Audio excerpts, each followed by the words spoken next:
empezar ya nuestra transmisión. Estamos conectándonos a YouTube y luego vamos a transmitir también en nuestro canal de Facebook. A ver, vamos a darle transmitir. Y listo, ya estamos. Amigos, buenos días con todos, amigos de Estación 74. Les cuento que estamos ya transmitiendo en vivo para nuestras redes sociales.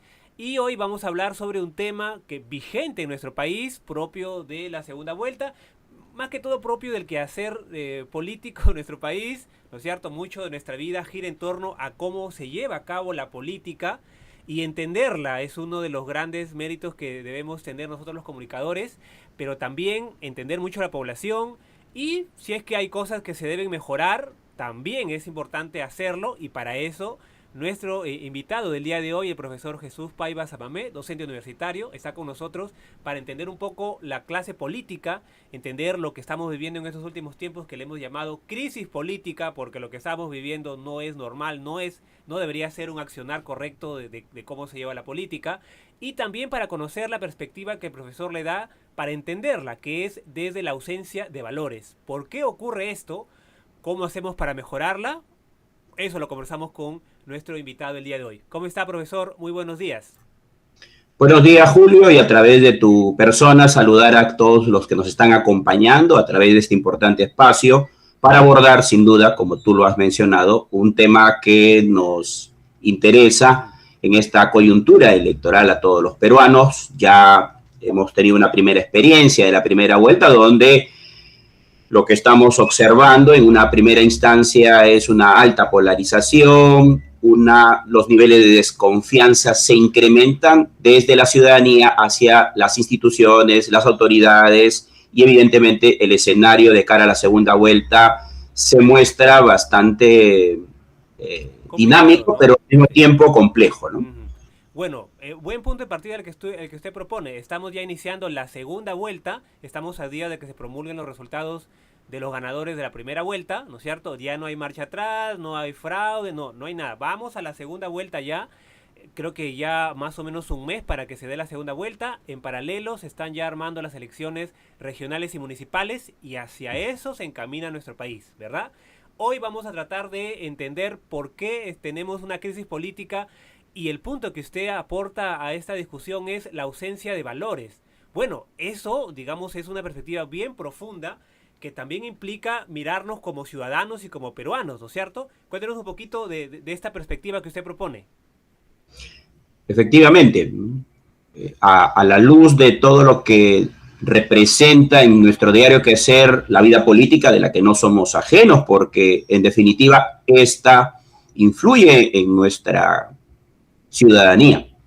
Vemos cómo los espacios de convivencia que van desde la familia, pero que también se expresan en los diferentes entornos que tiene la sociedad, cada vez van representando espacios donde el diálogo, la apertura a una comunicación abierta, no está resultando nada sencillo de sobrellevar, menos en el escenario de la coyuntura actual, donde lo político está dentro de nuestra convivencia y se materializa también en espacios relacionados con las redes sociales, donde los enfrentamientos no se dejan de esperar. Pero el fondo de todo esto, como tú muy bien lo estás manifestando, gira en torno de una crisis que no solo es política, que es social y que en definitiva está relacionada con la pérdida, crisis y ausencia de valores, que tiene como primer referente el núcleo básico de la sociedad. Esto es la familia. Es decir, que nos está faltando como formadores, en este caso padres de familia, asumir un rol más protagónico y ser modelo y ejemplo para nuestros hijos. Y esto deja mucho que desear. Creo que por ahí está un primer elemento que podríamos continuar reflexionando y abordando. Uh-huh. Claro, porque mire, si nosotros hablamos de la política que está en crisis, habría que ver quiénes están en la política, que resultan ser personas, ¿verdad? Y esas personas tienen su familia, han tenido una manera de ser criados, una manera de entender, una escala de valores, ¿verdad? Y si eso no está bien, el resultado es el que estamos viendo, es decir, un político sumido en la ambición, sumido en intereses económicos muy privados y alejándose mucho de los principios básicos de la política, el bien común, ¿verdad? Coordinar cosas en conjunto, mirar al país desde un mediano plazo, largo plazo, ¿verdad? Y eso no lo tenemos, y como usted bien acertadamente lo dice, es por cómo ha sido formado, ¿verdad? Y a eso yo le agrego, bueno, y también por quiénes fueron elegidos, porque claro, todos son cargos populares, ¿verdad? De elección popular, es decir, si tenemos un mal político, alguien lo escogió, y eso fuimos nosotros, ¿no? O sea que también debemos hacer una especie de mea culpa de que los políticos que tenemos fueron escogidos por gente que de repente sí se vio reflejado en ese político, ¿no? O sea, también tenemos ahí mucho por corregir, ¿no? Por así decirlo. De acuerdo, y además en esas responsabilidades compartidas que estás planteando, me parece que la familia, por un lado, pero también ya en el escenario propio de la participación política, sin duda alguna, las agrupaciones que nos ofrecen a los candidatos, allí también deja mucho que desear su capacidad para poder escoger, por ejemplo, a quienes se han presentado en esta primera elección a los cargos de diputados, senadores y también parlamento andino. Entonces, no olvidemos, por ejemplo, que a través de las diversas denuncias que los medios de comunicación nos comunican a la ciudadanía, vemos que muchos de los candidatos que ahora ya son elegidos y virtuales senadores y diputados, sobre ellos pesan serias denuncias que están ligadas a casos de corrupción, falta en asistencia familiar y otro tipo de delitos que realmente como ciudadanía nos desalienta, pero en definitiva tenemos que asumir, porque como bien lo señalas, los electores no nos ha quedado más que elegir lo que tenemos, y eso sin duda anida, o sea, aumenta todavía más el grado de desconfianza que la próxima representación vaya a tener en este Congreso bicameral. Sí, usted ha ubicado a uno, digamos, de los aspectos políticos que ha ayudado a que esa crisis se acentúe, y me refiero a los partidos políticos, que en teoría, si alguien quiere participar en política, el camino es ser parte de un partido político con propuestas, digamos, ya de grupo, y que esa sea, digamos, la manera como se pretende sacar al país de la pobreza o solucionar algún problema, el partido político. Y si también hablamos de crisis, obviamente los partidos políticos tienen responsabilidades, y eso, profesor, me lleva a hablar un poco de cómo el concepto de partido político ha ido cambiando, ¿no? No es lo mismo un partido político de hace 50 años que tenía ideología, que tenía una mirada, ¿verdad? Que tenía cuadros políticos de verdad, y lo que tenemos ahora, que resulta ser agrupaciones que tienen un fin único, que es ocupar una curul, un cargo, estar ahí los 4 años o 5 años que dure el cargo, y de nuevo empieza el reconteo. Entonces, los partidos políticos también están por una crisis y no son los mismos de hace 30, 40 años, ¿verdad? Han involucionado desde mi perspectiva, toda vez que se han convertido en empresas, muchas de ellas encabezadas por figuras que desde mi perspectiva no podríamos calificar de líderes políticos, toda vez que anteponen sus intereses personales y aspiraciones en desmedro, o sea que no contribuye con la gobernabilidad y la democracia en el país. Y las agrupaciones están, claro, a la luz de los resultados que hemos visto en la primera vuelta de este 12 de abril anterior, también debemos reconocer que la ciudadanía, en un acierto desde mi punto de vista, le ha dicho no a algunas de esas agrupaciones políticas que ya nos habían demostrado en los últimos años, más bien no representarnos de forma adecuada ni velar por los beneficios y el desarrollo del país. Entonces, hay agrupaciones claramente que no han avanzado porque no superaron el 5% de la valla, y eso es en definitiva también por lo que yo considero la madurez del elector de no respaldar estas agrupaciones que nos han generado descontento y mucha desconfianza al ciudadano. Sí, es verdad, los partidos políticos se han sometido al soberano que es el pueblo, que es quien los Escrutinio, claro. elige, y en esas elecciones sí ha habido resultados bastante contundentes sobre cómo entiende la gente, bueno, ha entendido el accionar de los partidos políticos en los últimos años. Eso es verdad, eso sí. Ahora, volviendo a los valores, profesor, yo creo que si atacamos la ausencia de valores en la política, se podría ver mejores resultados. La pregunta sería cómo empezar a trabajar en valores, porque es un tema transversal, no solamente educativo, político, yo creo que también hasta generacional. ¿Cómo aplicar, digamos, una política reconstructiva en valores para que las siguientes generaciones tengamos, digamos, se tenga una clase política mucho más, diríamos, conscientes de su realidad, porque no puede ser que, por ejemplo, para citar solo un ejemplo, un congresista tenga elevados sueldos, tenga muchos beneficios, que de repente por el cargo los amerita, pero ver a una población sometida en la pobreza, con baja calidad educativa, de salud, entonces no tenemos esa sensibilidad en los políticos, entonces por ahí el problema es grave. ¿Cómo buscarle una solución desde los valores, profesor? Efectivamente, cuando uno, por ejemplo, identifica cuáles son esos males o dolores, flagelos sociales por las que históricamente o en los últimos años hemos venido enfrentando como país, encontramos, por un lado, sin duda alguna, la inseguridad ciudadana y a continuación la corrupción. Y este segundo elemento o flagelo social, en el fondo, también representa es una evidencia de la ausencia y la falta de valores.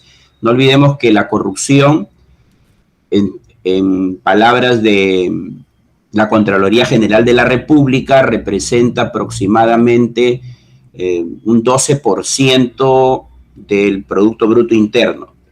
Para ponerlo en sencillo, de cada 100 soles que invierte el Estado, 12% se diluye en esta corrupción, que es este cáncer que, digamos, deteriora todo lo que significa la perspectiva de un país de crecimiento y desarrollo. Y volviendo a la pregunta de cómo revertimos esta situación. Primero, que es un trabajo de largo aliento, ¿no?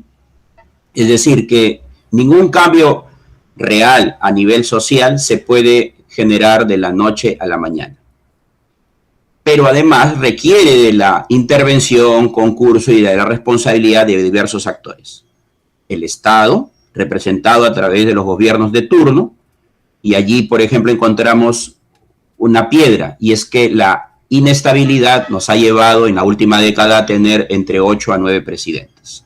La no continuidad, sin duda alguna, no permite que las políticas de Estado puedan implementarse, entre ellas las relacionadas específicamente al sector educativo, por ejemplo. Y por otro lado, también la ciudadanía ha venido creciendo en ella la desconfianza. Y esto me permite referir, por ejemplo, que hay un estudio realizado por la Pontificia Universidad Católica del Perú, denominada Perú Encuesta Mundial de Valores, que se ha publicado en marzo de este año, donde se señala que un 93% de la población consultada para este estudio no confía, no cree en el otro, o sea, en el compatriota, en el vecino, en el colega, en el compañero. En definitiva, eso nos habla de una situación que tenemos que reflexionar. ¿Por qué hemos llegado a esta situación en la que ya ni siquiera confiamos en el otro? Y eso tiene la forma de entenderlo porque, en definitiva, a diario, de alguna manera, no hemos sido bien tratados por el Estado. Cuando vamos a recibir una atención en un centro de salud, ¿qué encontramos normalmente? Dilataciones, no hay medicamentos, ausencia del personal de salud y del trato muchas veces está venido a menos. Cuando a inicios del año escolar las familias buscan una matrícula para sus hijos, les es esquiva en muchos casos. Y así podríamos continuar mencionando, por ejemplo, que la justicia no se aplica de la misma forma para la ciudadanía, en el sentido de que no se tiene a veces los medios o no se aplica de la misma forma por el nivel socioeconómico en el que uno se encuentra ubicado. Y eso habla también de una justicia que no se aplica de la forma adecuada para todos. Entonces, todos estos aspectos han venido ahondando en esta crisis que tenemos que aprender a revertir. ¿Cómo? Hay un trabajo allí articulado, Estado, el sector educación, la ciudadanía, con sus diferentes representaciones, entre ellos los medios de comunicación, efectivamente. Y luego también me parece que deberíamos aportar desde las comunidades, desde la convivencia ciudadana, promoviendo programas que ayuden a fortalecer los lazos entre la ciudadanía, con actividades culturales, deportivas, recreativas, de integración familiar. Pero cuando eso lo miramos en la realidad, hay otra situación que también nos resta, que es la inseguridad ciudadana, ¿no? Entonces, es complejo, pero creo que todos debemos buscar reinventarnos, mirar con esperanza, con una mirada positiva, muchas veces desafiante, pero tenemos que remar para que juntos podamos sacar adelante a nuestro país. Mire, es verdad lo que usted menciona en el sentido de que existen muchos motivos para que la gente se desaliente de cómo los gobernantes han hecho su trabajo en esos últimos años, que es muy malo, y lo vemos en la calidad educativa, ¿verdad? Los servicios de salud, infraestructura, inseguridad, ¿verdad? Que son los temas que más nos aquejan. Y sí, motivos para que la gente esté, digamos, alejada y en algunos aspectos asqueada de la política, los hay. Yo creo que está justificado. No es un buen síntoma, ¿no es cierto? Porque eso hace mucho daño, ya que la gente, al sentir que el Estado no está cerca de ellos, no está solucionando los problemas, pues se ahuyenta y no quiere participar ni en una junta vecinal, en un partido político, en ninguna asociación, y le deja, digamos, la cancha abierta a las personas que con escasos valores, ¿no es cierto?, tienen, digamos, más predisposición a estar en política, pero para beneficios mucho más personales, ¿no? Y como sociedad es un círculo vicioso que deberíamos empezar a romper. Las maneras como solucionarlo, usted dice, claro, son, digamos, a largo aliento, y sí, pues lamentablemente nuestra política está tan dañada que ver resultados en el corto plazo es casi imposible. Yo creo que uno de los aciertos que podemos tener en estos días es, primero, identificar el problema. En la medida que nosotros seamos conscientes que tenemos un problema en la política, un problema como sociedad, vamos a tratar de ver maneras de solucionarlo. Y desde nuestra manera personal también, ¿no es cierto?, con nuestra familia, con nuestros seres queridos, buscar, digamos, grupos que nos hagan ver que todavía hay esperanza, es decir, criar bien a nuestra familia, bien encaminados, con una escala de valores bien hecha. Eso, digamos, sería la semilla para más adelante hablar de mejoras en la sociedad. Pero en el corto plazo tenemos obligaciones de una segunda vuelta, de autoridades, y como usted lo dice, claro, el problema es complejo, pero hay que tomar medidas en el corto plazo y a largo plazo. O sea, no nos queda de otra. Si es que, y como usted también menciona, no perder el optimismo, ¿no? Ya para terminar, profesor, porque el tiempo nos gana, ¿cuáles serían esos mensajes para la población en este panorama que yo he tratado de resumirlo, que se tienen que hacer cosas en el corto plazo y en el mediano y en el largo, pero desde una mirada ciudadana? Porque si nos esperamos a que sea el Estado quien nos solucione todo, nos vamos a morir esperando. Es correcto. Primera recomendación es asumir de manera responsable el ejercicio de nuestra ciudadanía. Es decir, para quienes somos padres, tenemos una responsabilidad de familia, pues que nuestras acciones sean coherentes con nuestros valores, pensando en que quienes nos observan en primera instancia en esa sociedad pequeña son nuestros hijos. Entonces, primero. Segundo, ser crítico, reflexivo, pero también activo en el sentido de protestar, reclamar. Me parece que eso habla bien de una ciudadanía que está cansada de el olvido y el abandono de sus autoridades. Así que es legítima la protesta en la medida que esto no represente una lesión, un daño hacia la propiedad y la infraestructura que la sociedad tiene. Y lo tercero es que los cambios, si bien comienzan desde lo individual, deben avanzar a lo colectivo. Pero cuando señalo lo colectivo es que intentemos buscar el bien común.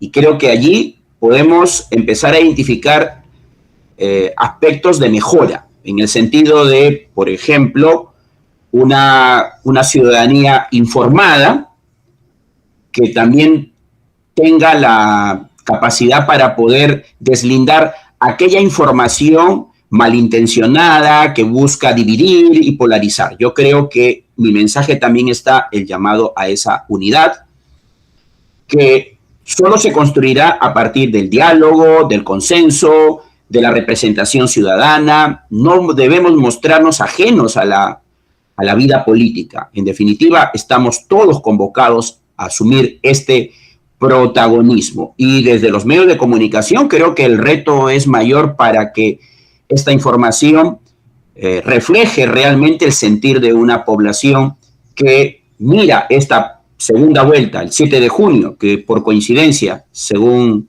el calendario cívico, es el 7, el Día Nacional de la Bandera. Que estos colores patrios nos llamen a asumir una ciudadanía protagonista pensando en el bien de todos los peruanos. Perfecto, sí, bien dicho, profesor. Claro, todas las condiciones están para que nosotros odiemos la política y eso haga que nos alejemos, ¿verdad? Sin embargo, el hacerlo, que está justificado, pero es más nocivo para nuestra política o para nuestro quehacer diario, alejarse de la política y dejárselo en manos de gente que tiene otros intereses y no los ciudadanos. Bueno, profesor, gracias por acompañarme esta mañana. Espero tenerlo más adelante para seguir conversando de política. Usted me ha dado un tema bastante interesante que tiene que ver con la segunda vuelta y yo le diría, en estas elecciones se va a hablar mucho más del voto nulo, ¿verdad? Hablando de las justificaciones que tiene la gente. El voto nulo yo creo que va a ser un protagonista en esta segunda vuelta porque ninguna de las dos opciones termina representando a la gente. Pero ya lo conversaremos más adelante. Gracias por acompañarme esta mañana. Saludos, Julio. Gracias a todos. Un fuerte abrazo. Hasta otra próxima oportunidad. Buenos días. Perfecto, muchas gracias. Muy bien, amigos, gracias por acompañarnos. Nos vemos la próxima.